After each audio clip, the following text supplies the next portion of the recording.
सारे दोस्त आगे गए सभी, 4 लोग आगे, 4 लोग और आएंगे अभी। हम लोग यहाँ पे मैच खेलने आए हुए टाइम निकाल के अपना। और कैसा है भाई?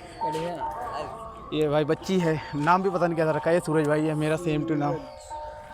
और कैसे हो? तू तो लग रहा है इसके तो 12 बजे में है, सुबह उठ गया क्या? और बड़े पंडित, ये भाई भी रोज आता है मैच खेलने। इसके तो शकल के 12 बजे देखी गए, इसका चेहरा देखिए, इसका चेहरा ऐसे हो रहा है जैसे लग रहा है इसको कोई मार के लेकर आया है।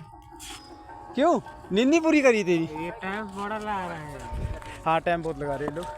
हम लोग यहाँ पे आगे अभी खेलेंगे मैच, अभी यहाँ स्टार्ट होगा मैच इसी पिच पे। ग्राउंड बहुत बड़ा है, देख लीजिए।